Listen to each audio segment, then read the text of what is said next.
Assalamualaikum warahmatullahi wabarakatuh. Pendengar Salam Radio di kesempatan malam hari ini, Rabu 1 Juli tahun 2020, kita akan bincang-bincang di program Pembakti Anak Bangsa bersama Ferry Suranto. Beliau adalah Senior GM Project Management Human Initiative. Saya menyapa Kang Ferry. Assalamualaikum Kang Ferry. Waalaikumsalam warahmatullahi wabarakatuh. Suaranya jelas ya, Kang Pak Agustian. Baik. Kang Ferry, malam hari ini kita akan bincang-bincang di program Pembakti Anak Bangsa. Ini tagline-nya menarik nih. Bantu mereka agar tetap bertahan. Siap. Ya, kita mau kenal lebih jauh tentang Human Initiative. Kang Ferry bisa diceritakan Human Initiative itu organisasi kemanusiaan sejak kapan berdiri, kemudian sudah melakukan apa, bisa dijelaskan Kang Ferry? Siap. Ya, Bismillahirrahmanirrahim. Insyaallah Human Initiative adalah nama resmi di tahun 2020 ini yang kami pakai. Sebelumnya kami bernama PKPU, di mana PKPU sudah dikenal sejak awal sebagai lembaga zakat dan lembaga kemanusiaan. Ya, sejak 2016 kemarin kami spin off. PKPU beralih menjadi namanya Human Initiative dan fokus di bidang kemanusiaan, sedangkan untuk zakat itu dipegang ataupun dihandle oleh organisasi turunan kami juga, namanya Inisiatif Zakat Indonesia. Jadi Human Initiative ini memang core programnya adalah kemanusiaan, Pak Agustian. Jadi memang berdirinya sejak 1999 ya. Jadi hampir 20 tahun lah ya. Human Initiative ini berdiri dan aktivitasnya juga mengembangkan bagaimana apa yang sudah dibuat oleh PKPU. Jadi hampir lah pekerjaannya itu memang memperluas kemanfaatannya di dalam dan luar negeri dalam bidang kemanusiaan. Oke. Kang Ferry. Ya. Tadi dijelaskan semula bernama PKPU ya sebagai lembaga zakat, berarti PKPU metamorfosis Human Initiative. Mungkin lebih fokus ya Human Initiative untuk melakukan kegiatan kemanusiaan itu sendiri, sementara di di resource-nya itu ada lembaga zakat. Betul. Inisiatif zakat itu yang tadi Kang Ferry sampaikan. Betul. Kang Ferry, sebelum lebih jauh, bisa diceritakan sejak kapan Kang Ferry bergabung di Human Initiative ini? Ya, alhamdulillah telah bergabung sejak 2007. Jadi hampir 13 tahun ya. Di bulan Juli waktu itu, ya bulan depan saya 13 tahun di Human Initiative. Ya hampir banyak yang dipelajari dari mulai hal yang di lapangan, di masyarakat gitu ya, di bagaimana manajemen gitu. Jadi alhamdulillah dapat manfaat banyak, apalagi memang sesuai dengan passion gitu, sesuai dengan keinginan bagaimana lebih dekat ke masyarakat dalam mendampingi mereka gitu, Pak. Iya. Dari sisi kegiatan yang dilakukan Human Initiative sebagai organisasi kemanusiaan, apakah hanya terbatas dalam hal penanganan bencana saja? Ya, memang di Human Initiative sejak awal berdiri kita punya banyak program, cuma sudah kita sederhanakan dalam 3 core program ya Pak Agustian. Jadi ada Inisiatif for Disaster, dan ini memang banyak program-program kebencanaannya.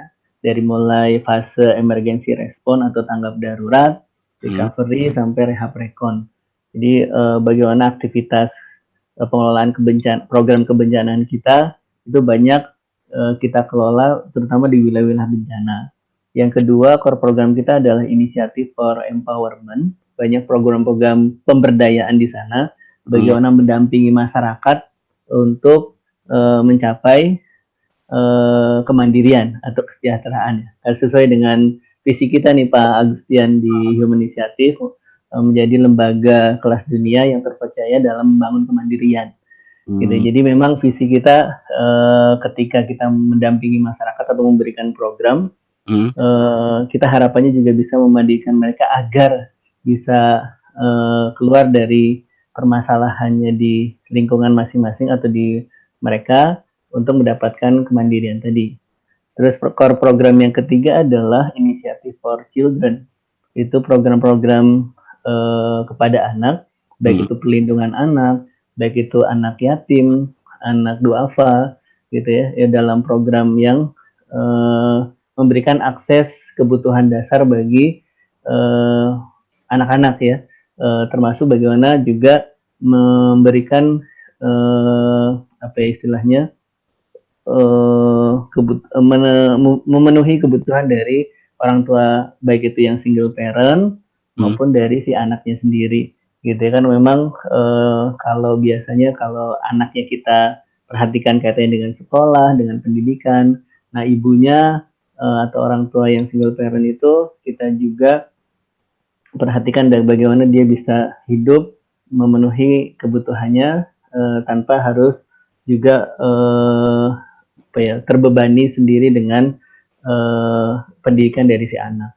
Jadi ada program buat anak dan ada program buat si ibu. Gitu.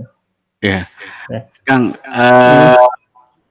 Selain di kebencanaan, di masalah kemanusiaan di kebencanaan, apakah ada penanganan secara khusus dia konflik-konflik kemanusiaan gitu, baik di tanah air atau di mancanegara gitu? Iya. Sejak tahun 99 itu memang Human Initiative sangat aktif dalam aktivitas-aktivitas kemanusiaan baik dalam negeri maupun luar negeri. Jadi setiap ada bencana yang memang memerlukan kontribusi kita baik secara kelembagaan maupun secara negara, kita melibatkan diri untuk bisa berkontribusi besar dalam aktivitas kemanusiaan tersebut. Misalnya kalau di dalam negeri ya, kita banyak memang karena kita di zona bencana gitu, jadi bencana-bencana besar kita tentunya harus punya kontribusi yang jelas di sana. Bahkan kalaupun itu ada di dekat kita, misalnya kebakaran, banjir gitu ya, ataupun yang memang sangat dekat di kita, itu juga orang hilang gitu contohnya, itu juga kita punya tim rescue yang langsung standby untuk bisa membantu masyarakat dalam kehilangan ataupun kesulitan dalam bencana tersebut gitu, ataupun bencana besar seperti gempa, likuifaksi gitu ya, kebakaran kemarin ya yang di banyak di Kalimantan dan di Sumatera, itu juga kita terlibat dalam membantu pemerintah kita bersama Pemda DKI, bersama Pemda Riau, Jambi, membantu masyarakat untuk memadamkan. Tidak termasuk membantu dalam proses-proses emergency respon, rehab recovery dan rehab recon di gempa, di Lombok, di Palu, ya, maupun di tsunami di mana di Pandeglang gitu ya. Itu juga bagian bagaimana kita juga berkontribusi di dalam negeri. Sedangkan kalau di luar negeri, konflik kemanusiaan atau bencana alam, kita juga banyak terlibat. Seperti layaknya sekarang bencana kemanusiaan atau konflik kemanusiaan di Myanmar, di Bangladesh gitu ya, sampai sekarang juga di Somalia gitu ya, termasuk di Uighur ya, itu juga kita memberikan kontribusi bagaimana membantu saudara-saudara kita baik terutama yang muslim maupun yang non muslim untuk bisa hidup bersama, memulai kehidupan yang lebih baik, yang normal, untuk bisa saling bahu-membahu untuk kehidupan yang lebih baik gitu ya. Itu Pak. Wow, menarik nih human Siap. initiative terhadap apa yang telah dikerjakan dan dilakukan atas nama kemanusiaan. Mas Ferry, Ya, boleh nanya nggak nih pengalaman yang paling silakan. Mas Ferry dalam menangani hal kemanusiaan? Ya, beberapa kali saya memang ditugaskan untuk terjun di wilayah bencana, baik itu yang konflik kemanusiaan maupun bencana alam. Pas kemarin di Filipina itu ada 2 kondisi, ya, karena memang waktu itu ada Taifun Haiyan, ya, bencana taufan yang mengakibatkan banjir bandang di wilayah kota-kota di Filipina, gitu ya. Saya bertemu dengan tim di sana dan diajak untuk ke wilayah-wilayah yang terdampak bencana banjir bandang tersebut. Dan tapi memang ketika melewati perjalanan itu, saya harus melewati banyak checkpoint, di mana di setiap checkpoint itu ada banyak tentara-tentara bersenjata yang harus memeriksa kita, dikarenakan memang wilayah yang kita datangi adalah wilayah yang masih dalam konflik kemanusiaan, gitu ya. Karena memang ada, ya, kabarnya sih ada perseteruan antara pemerintah dengan kelompok masyarakat tertentu, ya, gitu. Sehingga kami pun harus dicek gitu per 1 kilo gitu, kaitannya dengan apa yang kami bawa, tujuannya kemana gitu ya, terus barang siapa. Jadi itu suasana sangat menegangkan gitu, karena mereka semua bawa senjata, sedangkan kita bawa bantuan. Kita dalam pikiran kita tuh ya selamat aja udah alhamdulillah gitu ya. Sedangkan kalau bantuan ini mau diambil gitu ya, sedangkan barang-barang kita juga mau diambil, silakan gitu ya. Tapi alhamdulillah karena kita juga resmi dari pemerintah Indonesia, kemarin juga diterima oleh kedutaan Indonesia di sana dan didampingi juga oleh tim kedutaan, dan aktivitas kita di sana resmi. Alhamdulillah lancar sampai tempat tujuan, dan mereka sangat mendukung gitu ya program-program kami di lapangan gitu. Dan itu jadi SOP kami di lapangan, Pak Agustia, bahwa kami bawa bantuan ini jangan sampai juga mencelakakan tim, juga memberikan kabar yang ataupun memberikan image yang tidak baik atas nama Indonesia gitu ya. Termasuk juga bagaimana prosedur keamanan baik penerima manfaat maupun tim mitra kami lokal itu juga dipastikan juga jelas gitu ya. Karena kalau misalnya itu tidak jelas, tentunya juga tidak hanya nama lembaga yang menjadi masalah, nanti juga nama negara, nama Indonesia juga nanti jadi jelek di mata dunia gitu, Pak. Ya, Mas Ferry, apa yang dikerjakan sesungguhnya kan suatu hal berisiko. Gimana, Pak? Iya, apa yang dikerjakan Ya, itu sesuatu hal yang berisiko. Ya. Setidaknya berisiko bisa mencelakakan diri sendiri sampai ya kematian.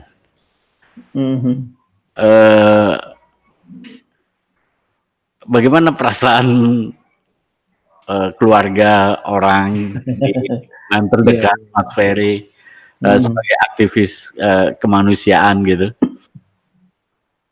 Ya tentunya apa ya istilahnya, ketika kita terlibat di lembaga kemanusiaan gitu ya, dan sering terjun di wilayah bencana, di wilayah konflik, tentunya mereka juga sangat paham tentang resiko pekerjaan ini gitu ya. Paling tidak yang pertama kita minta dari mereka adalah doanya gitu ya. Tentu kalau khawatir, takut gitu ya, itu pasti ada gitu, tidak hanya di mereka, di kitanya juga gitu ya. Tapi ketika ini adalah amanah yang harus kita kawal gitu ya, dan ini harus selesai di lapangan, tentunya doa-doa mereka itu yang kita tunggu dan kita harapkan untuk memperlancar aktivitas kita di lapangan gitu ya. Sampai kalau misalnya tidak hanya istri tapi juga anak-anak mendoakan kita ya, selama itu komunikasinya masih lancar, misalnya itu juga jadi bahan energi juga di lapangan. Termasuk juga kita kan juga memberikan tadi ya, prosedur, protokol untuk keselamatan. Tentunya lembaga memastikan apa yang kita kerjakan itu juga aman dalam pengelolaan di lapangan. Kalau di Human Initiative sangat mendorong atau menonjolkan bagaimana pemetaan ataupun assessment sebelum terjun lapangan itu menjadi penting, Pak Agustian. Jadi ketika walaupun itu daerah konflik, misalnya kita di Somalia yang kemarin kita bawa bantuan dan langsung disambut dengan senjata, itu paling tidak kita memastikan nanti siapa yang mengawal kita, gitu ya. Kalau misalnya mungkin mitra lokal saja tidak cukup, jadi kita langsung minta pengawalan dari tentara. Gitu. Jadi karena kita adalah lembaga resmi kemanusiaan yang skalanya internasional juga, ya kita juga minta perlindungan yang ekstra agar nama Indonesia, nama bantuan dari masyarakat Indonesia ini juga tepat sasaran, gitu. Bukan berarti ketika kita udah sampai di sana yang penting bantuan diterima oleh siapapun, tapi kami tidak begitu. Tapi kita pastikan bahwa yang menerima adalah orang yang tepat, lembaga yang tepat, itu pun juga atas koordinasi dengan pemerintah setempat. Pendengar dan penonton Salam Radio, kita tahu bahwa tadi yang dijelaskan oleh Mas Ferry, Human Initiative adalah organisasi kemanusiaan yang banyak sekali memberikan kontribusi, terutama bagi rakyat Indonesia yang terkena bencana, dan bukan hanya di Indonesia tapi hampir di negara di dunia yang mengalami sebuah peristiwa bencana atau konflik kemanusiaan. Human Initiative itu hadir sebagai lembaga yang memiliki kapabilitas, kompetensi, kemudian terpercaya. Human Initiative tentu terus selalu berbuat untuk kemanusiaan. Seperti apa? Yuk kita lihat dulu, tonton videonya.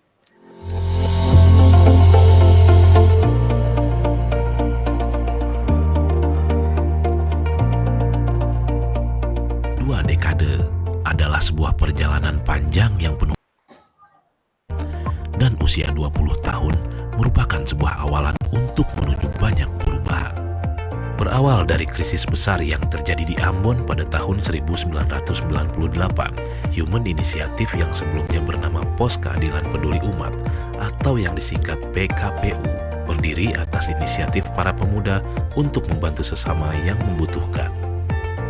Setelah adanya krisis besar tahun 98 waktu itu, maka saatnya civil society itu, masyarakat itu punya inisiatif untuk mengorganisir diri dan kemudian membantu orang lain bagaimana mengatasi sebagian persoalan-persoalan. PKPU berinisiatif untuk bagaimana membantu orang-orang, saudara-saudara kita yang membutuhkan, yang terkena bencana alam maupun bencana sosial maupun kemiskinan yang kita bisa jangkau. Dan itu kalau tidak ada inisiatif maka tidak mungkin PKPU bisa sebesar ini begitu. Itu karena faktor itu, teman-teman. Sejak saat itu, Human Initiative selalu berusaha untuk hadir di tengah masyarakat dalam mengatasi isu-isu kemanusiaan dari Maluku Utara, Poso, hingga ke daerah lain di Indonesia. Maka dari situ kemudian PKPU menemukan core kompetensinya bahwa lembaga ini adalah lembaga yang berdedikasi untuk membantu daerah-daerah bencana. Human Initiative membangun sistem yang berkelanjutan hingga dapat terus berkembang menjadi lebih baik, di mana Human Initiative selalu berusaha meningkatkan kepercayaan yang telah diberikan oleh para donatur dan para mitra atas program-program yang selama ini berjalan. Ini selain menambah pengalaman, tapi juga dituntut untuk lebih profesional. Kemudian kita bisa melayani kebutuhan para donatur dan juga mitra yang tentu mempunyai tuntutan yang sangat beragam. Dan mereka menginginkan semua bantuan atau semua program-program mereka itu berjalan dengan baik dan sampai kepada yang berhak di lapangan. Menjadi Lasnas, Orsosnas, dan terdaftar di PBB sebagai Spesial Konsultatif in Economic Social Council merupakan pembelajaran tersendiri bagi Human Initiative sebagai organisasi. Ya, alhamdulillah Human Initiative telah berhasil terdaftar di PBB sebagai NGO dengan status spesial konsultatif di Economic Social Council. Ini dimaksudkan dalam rangka Human Initiative bisa bergerak lebih luas, bisa berkiprah dan bekerja sama dengan berbagai pihak di dalam dan luar negeri. Berkolaborasi dengan lebih banyak stakeholder menjadi salah satu misi Human Initiative untuk semakin melebarkan sayapnya di kancah internasional. Misi kerja-kerja kemanusiaan kita tentunya pasti melibatkan banyak stakeholder, baik dari lembaga sejenis, masyarakat, akademisi, media, pemerintah, bahkan sampai private sector. Kita libatkan semua untuk bisa ikut arus bersama dalam rangka menggulirkan program-program kemanusiaan kita di lapangan, gitu ya. Karena dengan banyaknya stakeholder yang terlibat, tentunya akan semakin banyak langkah-langkah yang bisa dilakukan untuk memberikan jalan keluar atas permasalahan-permasalahan kemanusiaan yang ada, baik di lingkup nasional Indonesia maupun di lingkup internasional atau di luar negeri. Karena itu menjadi bagian dari salah satu misi kita untuk melibatkan banyak stakeholder dalam rangka melaksanakan misi-misi kemanusiaan yang ada di Indonesia maupun di luar negeri. Sesuai dengan visi Human Initiative untuk menjadi lembaga kelas dunia, perbaikan di segala sisi menjadi langkah strategis untuk mewujudkannya. Tentunya kerjasama internasional juga menjadi bagian dari salah satu poin besar kita, karena visi kita menjadi lembaga kelas dunia, gitu ya. Salah satu tagline menjadi lembaga kelas dunia yang terpercaya dan membangun kemandirian. Nah, kelas dunia ini menjadi bagian penting bahwa kita harus memiliki standar pengelolaan organisasi dengan baik, membangun dan menguatkan networking nasional maupun internasional yang baik, dan juga memberikan kemanfaatan tidak hanya buat nasional tapi juga memberikan kemanfaatan secara internasional. Nah, itu yang kita lakukan sehingga program-program, kegiatan-kegiatan yang kita gulirkan secara organisasi, kita mengeluarkan dan mengikuti sertifikasi ISO 9001-2008 dan sampai sekarang ISO 9001-2015 dalam rangka menstandarisasi program manajemen lebih baik. Yang kedua, pasca kita mendapatkan registrasi dari United Nations tahun 2008, tahun 2010 juga kita mendapatkan registrasi dari Europe dan juga terdaftar sebagai organisasi sosial nasional, begitu ya. Sehingga dengan demikian kita secara organisasi mampu mempersiapkan proses-proses organisasi dan manajemen dengan lebih baik dari yang sebelumnya dengan standar-standar yang kita miliki.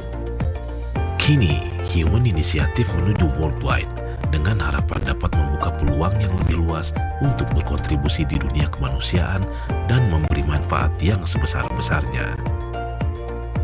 Harapan kami ketika Human Initiative menjadi worldwide, ini artinya bahwa kita akan bisa membuka peluang yang lebih luas dalam berkolaborasi dengan semua pihak dan tentunya akan memberikan manfaat yang lebih luas kepada sesama, tidak hanya di Indonesia tapi bahkan di seluruh dunia. Dan kami juga menyampaikan terima kasih kepada semua pihak yang telah berkolaborasi bersama kami selama 20 tahun ini dalam rangka untuk mewujudkan kemandirian di masyarakat dan memberikan kepedulian kepada mereka yang membutuhkan. Kami juga menyampaikan bahwa apa yang menjadi perjalanan kami selama 20 tahun ini merupakan rangkaian inisiatif dari individu-individu yang bergabung ke dalam Human Initiative. Tentunya ini adalah sebuah inisiatif kebaikan untuk bersama-sama mewujudkan di tengah-tengah masyarakat.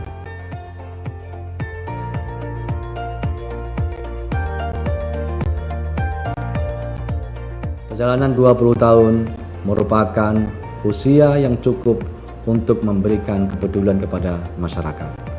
Angka 2 menunjukkan bahwa kita siap membangun kolaborasi dengan semua pihak dan sekaligus kita juga terbuka dengan semua pihak untuk membangun sebuah kolaborasi mewujudkan kemandirian seluruh masyarakat baik di Indonesia maupun di seluruh dunia.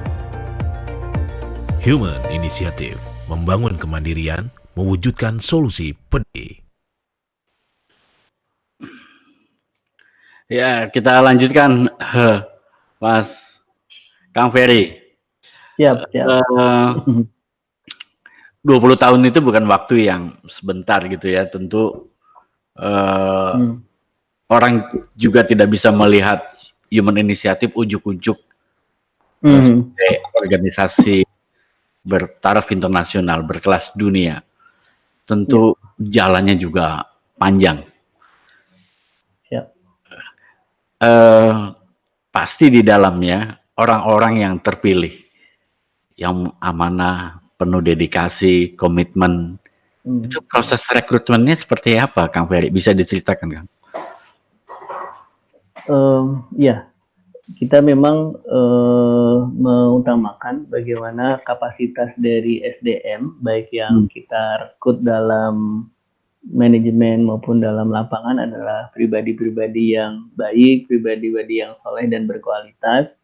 Tentunya memang karena kita ada divisi HRD, Pak Agustian, ya Human Resource Development, di mana dari HRD ini ada juga pengelolaan karyawan dari mulai staff sampai ke pimpinan, dan di sisi yang lain kita juga ada pengelolaan relawan, gitu ya.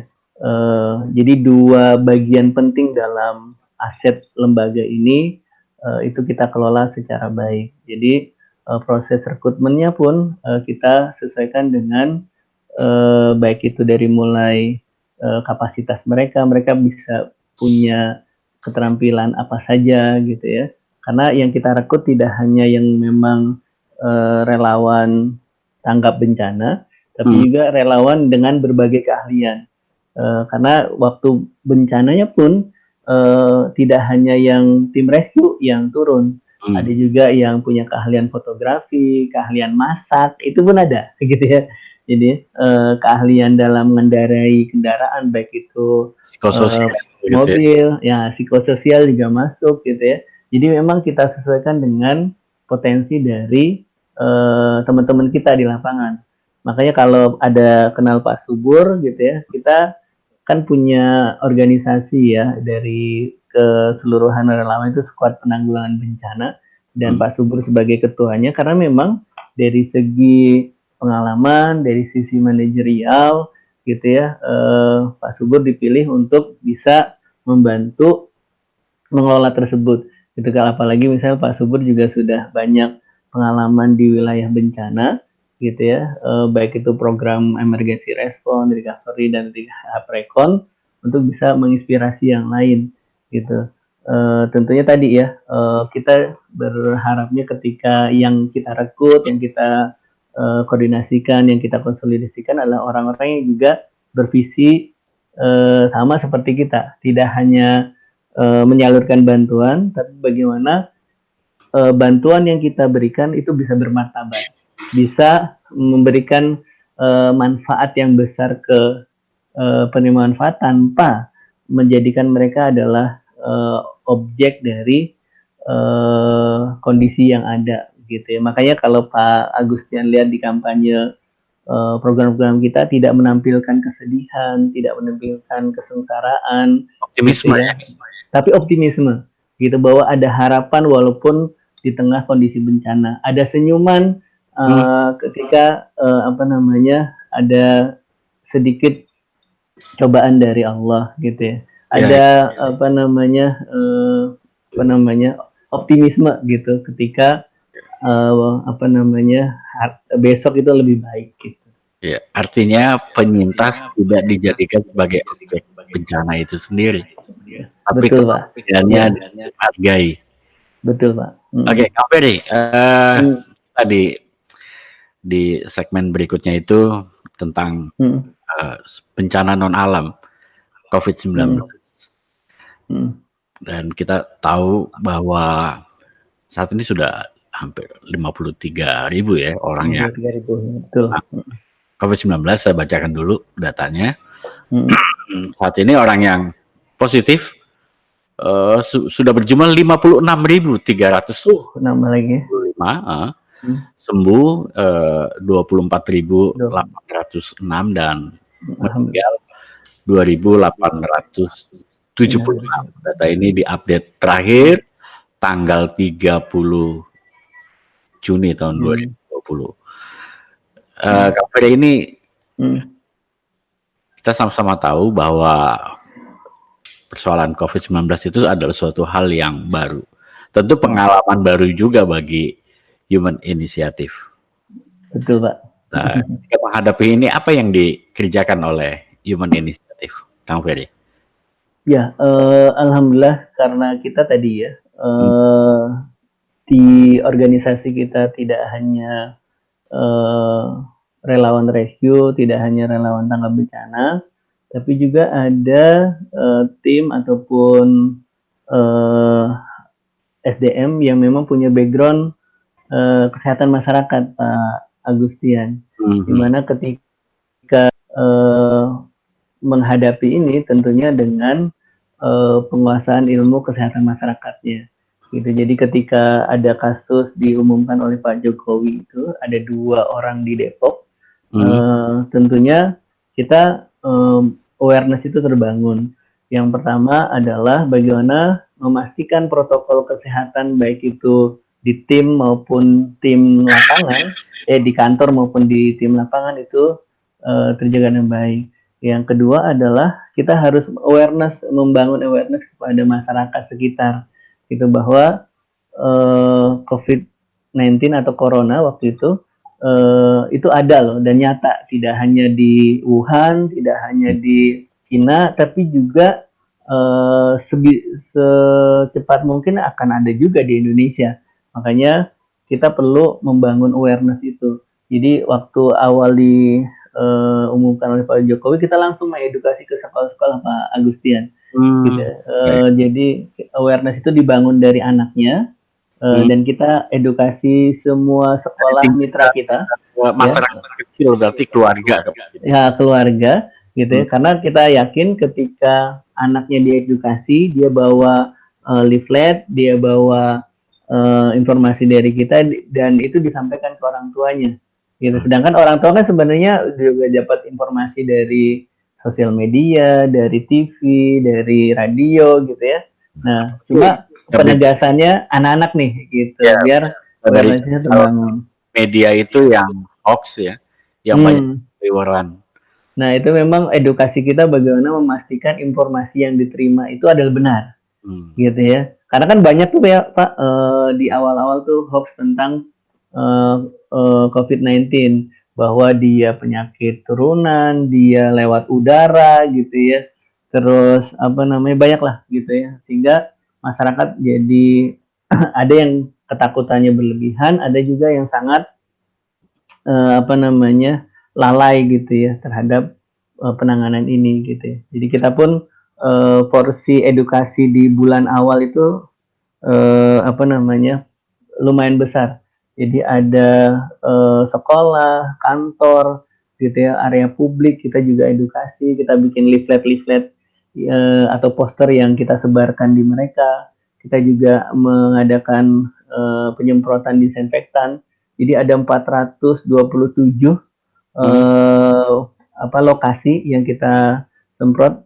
Pak Subur dan tim itu hampir bergantian ya. Kalau dia istirahat pagi, siangnya nyemprot gitu ya. Jadi ada 8 tim yang turun setiap harinya, dan tidak hanya di pusat, tapi di 13 cabang kita di Indonesia juga melakukan penyemprotan dan edukasi gitu ya. Dan itu menjadi bagian yang tadi membangun awareness bahwa corona ini ada di sekitar kita dan kita harus bisa antisipasi. Setelah itu tahap 1 selesai, ternyata memang kita banyak mendengar ya kebutuhan APD, kebutuhan sembako, karena memang dampak corona dari ini juga ke masyarakat kecil, pekerja harian gitu. Jadi kita bikin program APD itu Pak. Dan waktu sama sembako. kesiagaan rumah sakit juga dengan APD yang sangat terbatas ya. Iya, Ada heeh. hujan apa. Tapi partisipasi masyarakat kan luar biasa nih. Betul, Pak, betul. Karena bersama ada yang berkolaborasi, gerak bersama untuk memenuhi standar kebutuhan APD di rumah sakit. Iya. Nah, apakah itu juga dilakukan oleh Human Initiative? Ya, alhamdulillah per hari ini kalau saya boleh lihat datanya itu ada sekitar bentar. Kita sudah melayani 291.847 orang, Pak Agustian. Itu berbagai program khusus untuk APD-nya saja. Misalnya kita kan banyak APD ya Pak, dari mulai hazmat coverall, terus kacamata Google, terus masker ya. Itu hampir 30.000 ya, 30 bahkan sampai 50.000 kalau 27.000-nya masker medis, 11.000-nya atau 11.000 hazmat yang coverall ya, terus ada juga yang 8.000 hazmat semi coverall gitu ya, terus juga termasuk kacamata Google, terus N95 gitu ya. Bahkan kalau ke masyarakat kan kita bagi-bagi masker kain gitu ya, itu alhamdulillah ternyata respon dari masyarakat itu sangat besar, Pak Agustian. Jadi kita pikir awal mereka tidak banyak berdonasi karena mungkin juga terdampak, gitu ya.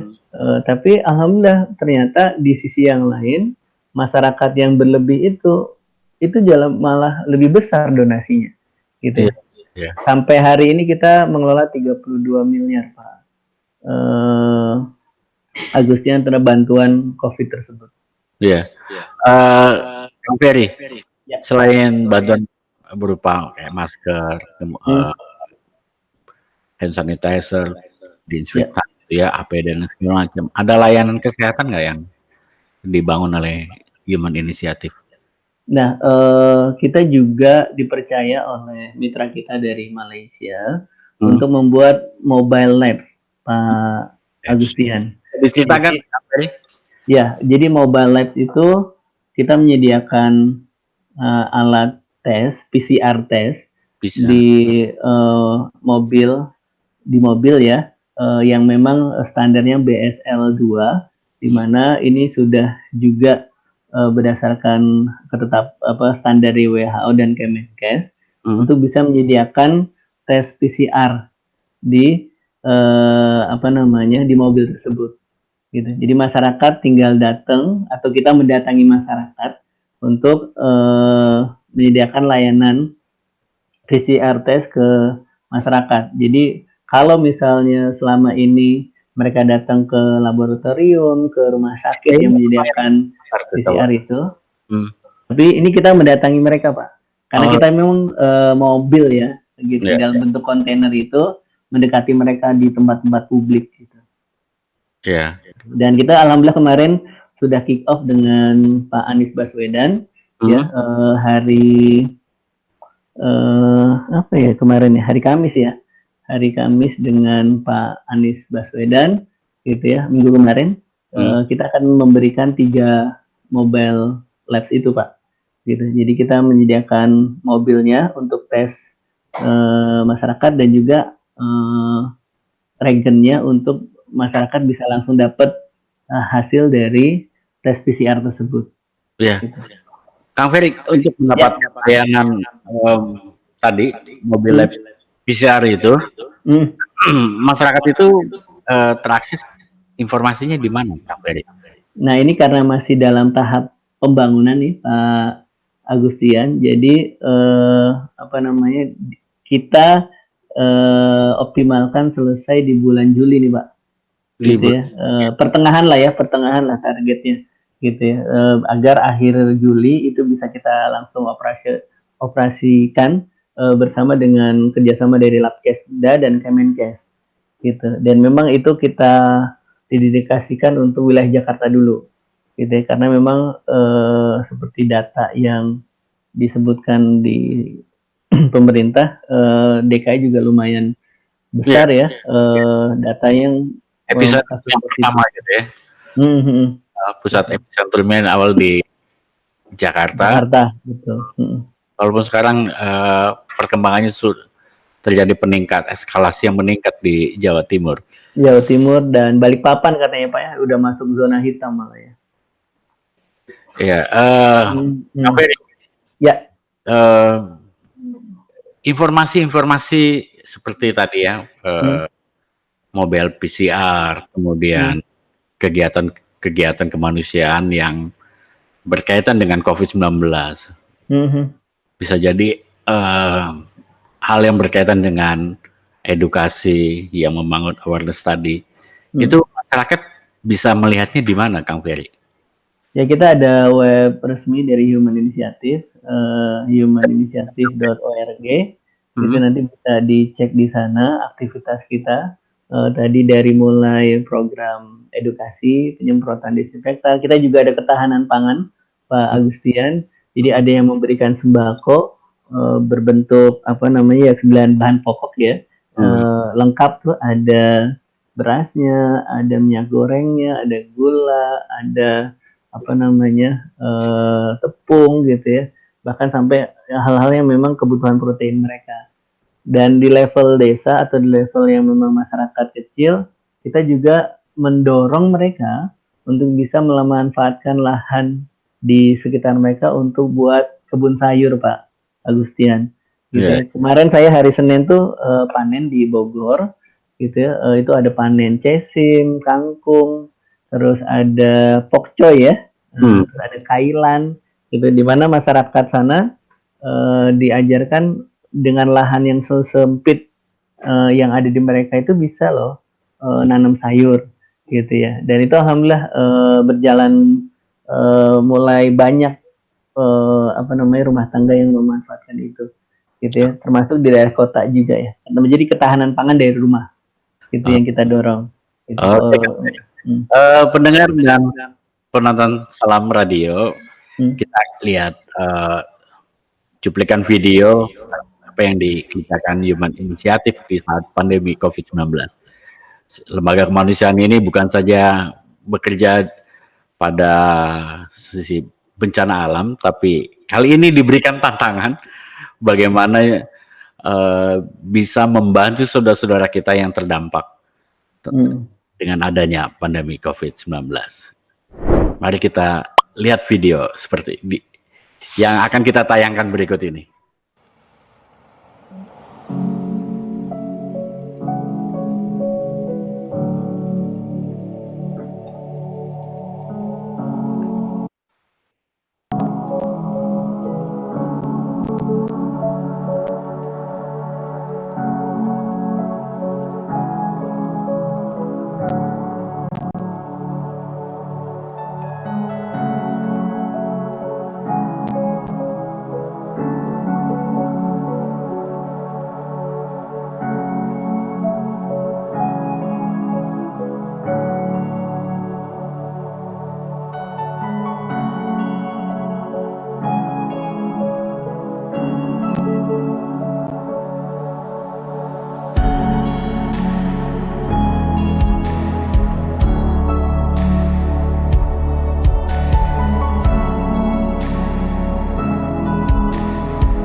Ya, kami dari relawan Kemenkes Wisma Atlet mengucapkan terima kasih untuk pemberian dimsumnya dari Depot Air Human Initiative.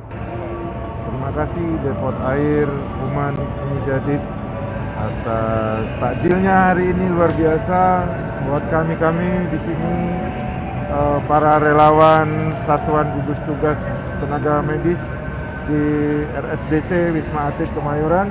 Semoga apa yang diberikan ke kami yang sedang berpuasa dan menjalankan tugas ini berkah, dan semoga wabah ini segera berlalu. Terima kasih. Alhamdulillah, dengan inisiasinya dari Human Initiative untuk membuka stand untuk membagikan makanan ke teman-teman Satgas dan penata kesehatan di Wisma Atlet. Alhamdulillah berjalan sudah hari keempat ya. Kami dari Squad Penanggulangan Bencana Indonesia, khususnya Human Initiative, berterima kasih kepada teman-teman semua yang sudah ikhlas, sudah mungkin bersusah payah untuk mengkreasikan menu-menunya. Alhamdulillah semua berjalan dengan lancar sampai hari keempat ini. Untuk Satgas dan penata kesehatan selama 3 bulan ini belum pernah merasakan makanan ini kembali. Dengan hadirnya kami dari relawan Squad Penanggulangan Bencana Indonesia dan Human Initiative, semoga sukses selalu. Assalamualaikum warahmatullahi wabarakatuh, sahabat inisiator. Alhamdulillah pada hari ini kita masih mendirikan dapur air. Ya, kita di sini sudah hampir 3 hari untuk memenuhi kebutuhan daripada para medis, dokter, perawat, dan petugas yang ada di sini. Semuanya sebanyak 1.500 petugas yang ada di sini.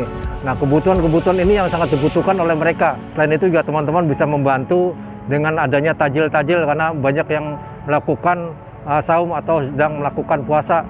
Pas berbuka, alhamdulillah kita ada tajil, ada teh manis, ada kopi, ada susu, dan lain-lain. Pada intinya di sini sangat membantu sekali untuk para medis untuk lebih semangat lagi, menghilangkan kejenuhan juga, ya, sehingga ini sebagai motivasi juga untuk mereka agar tetap semangat. Terima kasih. Subur Rojinawi dari Wisma Atlet Jakarta. Assalamualaikum warahmatullahi wabarakatuh.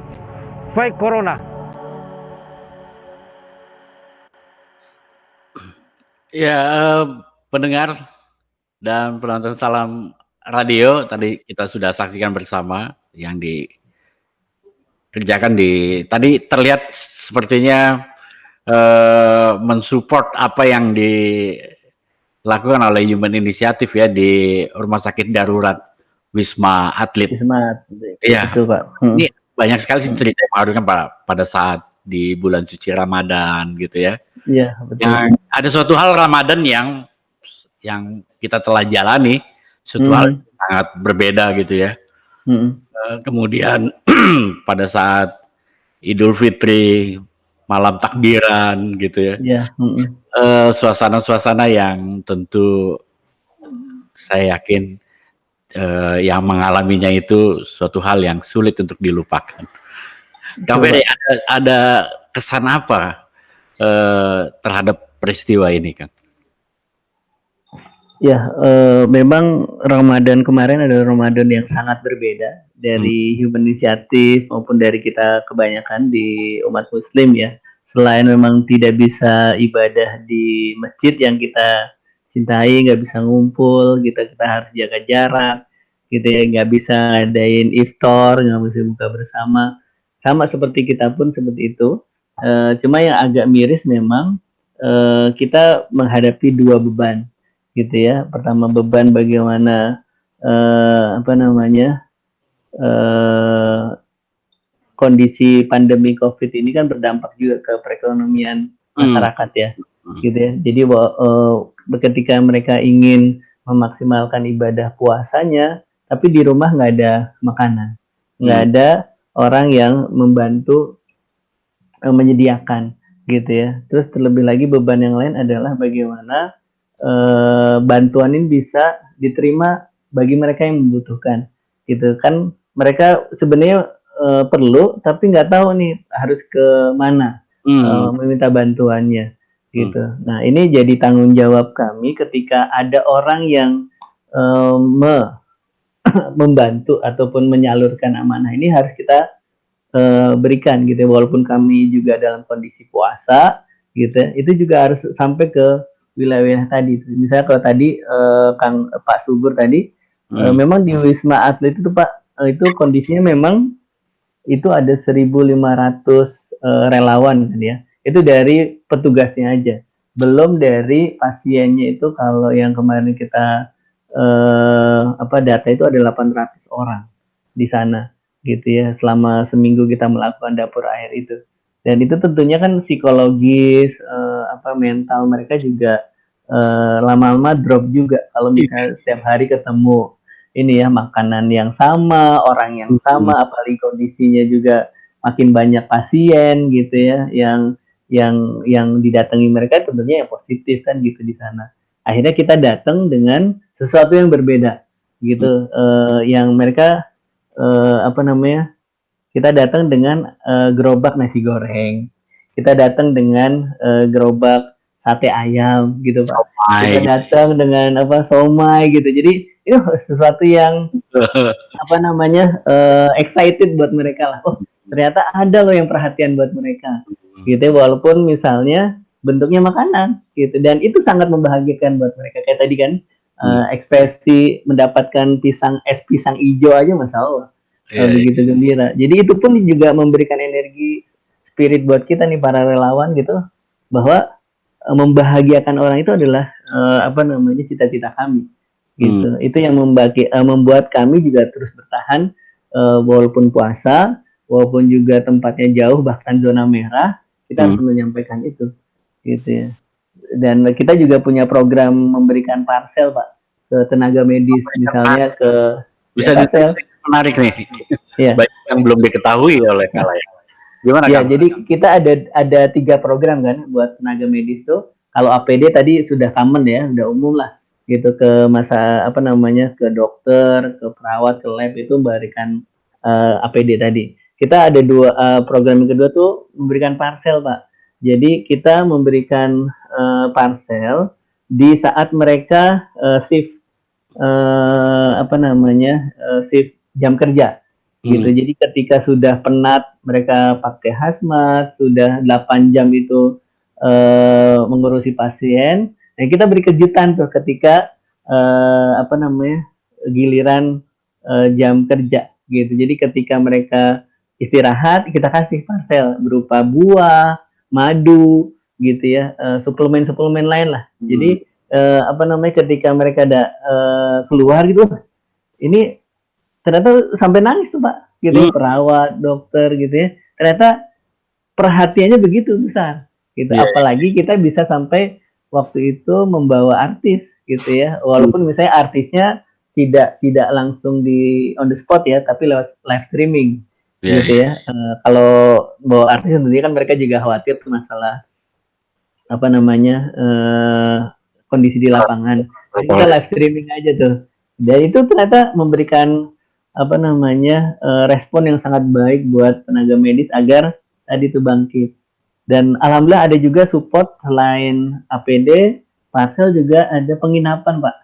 Ya, jadi kita memberikan penginapan untuk tenaga medis di hotel-hotel yang nyaman gitu. Jadi kita jemput mereka ya, dan kita inapkan di hotel gitu ya. Jadi memang program-program yang memang lebih touchy gitu ya, yang lebih personal, itu yang memberikan semangat buat mereka. Iya. Kang Subur, terakhir nih. Dari mungkin udah hampir 3 bulan ya. Iya, 3 bulan. Dan saat ini juga walaupun kalau di Jakarta, DKI Jakarta eskalasinya mulai menurun, tapi di daerah lain karena ada beberapa klaster baru terjadi peningkatan yang sangat signifikan. Dan kita juga belum tahu kapan pandemi COVID-19 ini berhenti. Betul. Apa yang direncanakan oleh Human Initiative menghadapi pandemi COVID-19 ini ke depan sepanjang vaksinnya belum ditemukan? Ya, yang tadi sempat saya sampaikan di awal, kita akan membantu pemerintah dalam melakukan PCR test, ya. Jadi memperbanyak tes itu adalah mendorong kasus bisa didata. Nanti ketika datanya ditemukan atau pasiennya ditemukan, tentunya bisa disembuhkan. Juga paling penting adalah memutus mata rantai penularan, gitu ya. Kita kan punya ada istilah, ada OTG, ya, PDP, gitu ya, ODP, gitu. Jadi ketika mereka masih dalam ring satunya pasien, gitu ya, yang positif, itu sebisa mungkin kita bantu untuk tes juga, gitu ya. Makanya penyediaan mobile labs itu bagian penting yang kita terus dorong, ya. Bahkan sampai pemerintah Aceh juga sudah bersurat ke kami untuk meminta bantuan itu, ya. Termasuk Kemenkes juga berkoordinasi bagaimana juga memperluas bantuan, tidak hanya di satu titik, gitu ya, tapi bisa diperluas. Kita kemarin memang berkoordinasi dari 3 mobile labs itu, coba kita bantu dulu Jakarta. Jika Jakarta sudah ini, bisa kita sampaikan ke wilayah lain, gitu. Itu yang membantu pemerintah untuk memperbanyak tes, terutama yang PCR tes, ya. Yang kedua, kita juga mendorong kemandirian dari masyarakat dalam program ketahanan fase 2, ya, ketahanan pangan fase 2, di mana tidak hanya menyediakan sembako, ya, tidak hanya menyediakan bahan jadi, tapi tadi bagaimana membangun kemandirian pangan di sekitar mereka. Tadi kalau misalnya lahan itu bisa dengan kebun sayur atau segala macam, kita juga dorong kalau misalnya kemandirian protein juga bisa didorong juga tuh Pak. Kan kalau misalnya yang masyarakat yang massal kan kayak budik camber itu ya, budidaya lele dalam ember tuh ya. Nah, kita mendorong di level masyarakat juga buat seperti kolam ikan, gitu ya, memanfaatkan misalnya kayak terpal yang ada itu untuk di bawahnya lele atau emas atau nila, itu di atasnya untuk bisa ditanam sayuran, ya, tapi dalam skala yang mungkin lebih luas. Kalau level rumah tangga bisa dalam ember, itu bisa dalam bioflok namanya, dalam terpal itu, gitu. Jadi yang kedua. Yang ketiga, kita juga mendorong bagaimana proses-proses seperti bantuan yang lebih luas untuk tenaga medis dan pejuang COVID itu Pak, yang belum, karena tadi ya kasusnya makin besar untuk yang positif dan yang meninggal. Jadi kita punya bantuan bantuan santunan untuk anak yang keluarganya kena COVID Pak, gitu. Jadi khusus untuk pejuang COVID, baik itu yang meninggal maupun yang positif, kita ada program santunan pendidikan untuk anak-anak dari mulai yang memang sesuai dengan jenjang pendidikannya, gitu. Jadi kita dorong, kita menggantikan ataupun melengkapi kebutuhan pendidikan yang ditinggal dari keluarga yang terkena COVID, gitu. Kita juga memberikan bantuan psikologis, bantuan psikolog untuk dukungan psikososial tadi Pak, agar masyarakat atau keluarga itu juga pulih dari stigma di COVID ini. Itu 3 program besar yang kita kita dorong, tidak hanya di pusat tapi juga di cabang. Terima kasih banyak sudah bergabung di Salam Radio. Semoga sama-sama Pak Agustian, terima kasih. Bermanfaat bagi kita semua. Dan Salam Radio mengucapkan selamat kepada Human Initiative di usianya yang sudah 20 tahun.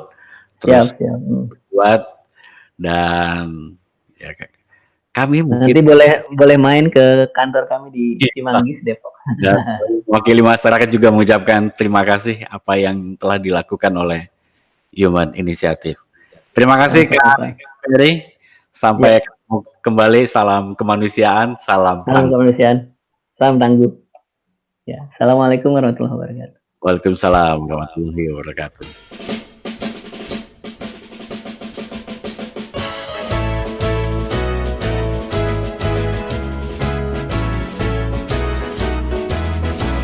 Semangat berjuang demi panggilan kemanusiaan,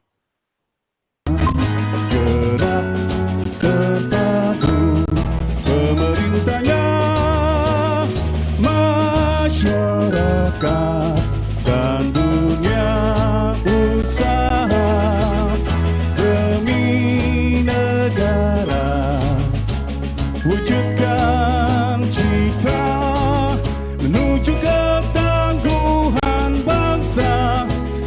menghadapi bencana.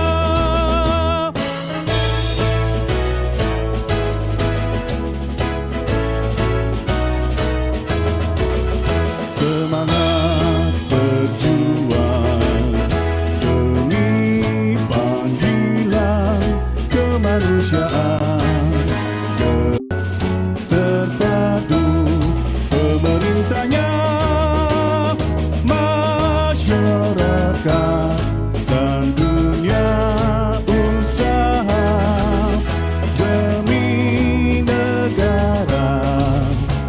Wujudkan cita menuju ketangguhan bangsa menghadapi bencana. Menuju ketangguhan bangsa menghadapi bencana.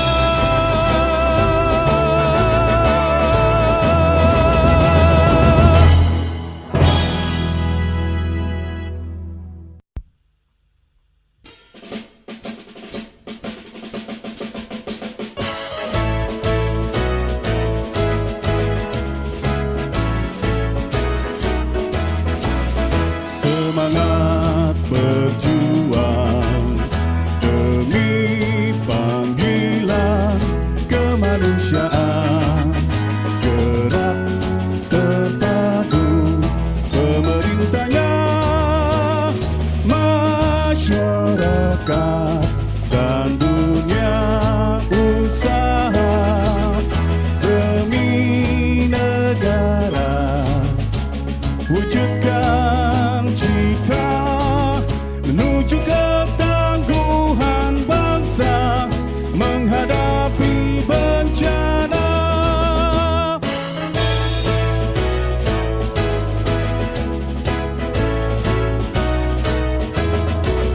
Semangat berjuang demi panggilan kemanusiaan.